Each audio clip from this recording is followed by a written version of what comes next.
একবার জীবনে নবীর স্ত্রীরা 9 জনে নবীজির কাছে বলছে, আমাদের খাদ্য খাবারের একটু কষ্ট হয়, আপনি যে অতিরিক্ত যুদ্ধের যে সম্পদ পান সেখান থেকে আমগো বরাদ্দ মাঝে মধ্যে গনিমতের মাল পাইলে একটু বাড়াইয়া দিলে হয় না।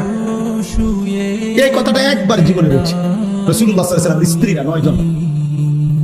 আল্লাহ নবী সাল্লাল্লাহু আলাইহি ওয়াসাল্লাম সেদিন এশার নামাজ পড়ে আর ঘরে যায় না। মনটা কষ্ট পাইছে, হায় আমার বিবিরা দুনিয়া চাইলো, আমার ঘরে থাইকা আমার বিবি হইয়া ওরা দুনিয়া চাইলো। তো মন খারাপ করে যখন তিনি মসজিদে বসে আছেন, এশার নামাজের পরে ঘরে যাচ্ছে না হুজরায়, তো আল্লাহ তাআলা বলছে, বন্ধু আপনি যান ঘরে যান, মন খারাপ করেন না। আপনার বিবিদেরকে গিয়ে বলেন, হে বিবিরা, যদি তোমরা দুনিয়া চাও, সম্পদ চাও, তো যা লাগবে, যা কিছু ফার্নিচার, আসবাব, গহনা, কসমেটিক্স যা লাগবে বলো, আমি সব তোমাদেরকে দিয়ে দেব, এক শর্তে, শুধু আমি রাসূলের স্ত্রী এটা ছেড়ে দিতে হবে। বুঝেন নাই? মুহাম্মাদের স্ত্রী থাকতে পারবা না, আমার থেকে তালাক নিয়ে নিতে হবে, এরপরে যা বলো সব দেব, সব দেব। ওয়া ইন কুনতুন্না তুরিদিনাল্লাহ ওয়া রাসূলাহু ওয়াদ দারাল আখিরা ফা ইন্নাল্লাহা আ'আদ্দা লিল মুহসিনাতি মিনকুন্না আজরান আযীমা। আর যদি আল্লাহকে চাও, রাসূলকে চাও, আখিরাতকে চাও, তো এখন নিয়মিত নেক আমল করতে হবে, মুহসিনাত হইতে হবে, মানে নেককার নারী হইতে হবে। তাহলে আমি আল্লাহ ওয়াদা দিলাম সর্বশ্রেষ্ঠ বিনিময় জান্নাত দিয়ে দেব। সিদ্ধান্ত নাও, দুনিয়া চাইলে রাসূল ছেড়ে দাও, আল্লাহ রাসূল আখিরাত চাইলে দুনিয়া ছেড়ে। আল্লাহ নবী সাল্লাল্লাহু আলাইহি ওয়াসাল্লাম আম্মা আয়েশা রাদিয়াল্লাহু তাআলা আনহাকে বলছে, ঘরে আয়েশা নবীর স্ত্রী আয়েশাকে, আয়েশা শুনো, তোমাদের দাবি দেওয়ার ক্ষেত্রে আল্লাহর পক্ষ থেকে এখন আয়াত নাযিল হয়েছে, আমি শুনাইতেছি।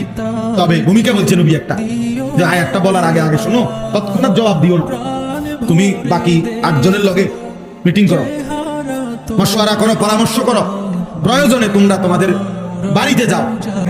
নবীজি ভূমিকা কয় যে তোমাকে আব্বা মার লগে দরকার হলে গিয়ে কি করো, বুঝ কইরো, পরামর্শ কইরো, তোমরা মিটিং করো। তো এরপর উত্তর দিলে চলবে, নগদ উত্তর দিও। আয়েশা রাদিয়াল্লাহু তাআলা আনহা বুঝছে ঘটনা ভালো না, উনি আর বুঝুন তো আবুজার বুঝে গেছে যে লক্ষণ ভালো না, যে এমনি বুঝাইতে আছে। তো বলতেছে, ইয়া রাসূলুল্লাহ, কারে কারে জিগামু এটা পরে, আগে আয়াত বলেন, মানে আল্লাহ কি নাজিল করছে এটা না আগে কইব। পরামর্শ তো কার লগে করবে, আমি বুঝুন, আপনি আগে বলেন কি যে ঘটনা কি, আয়াত না কইবেন আগে।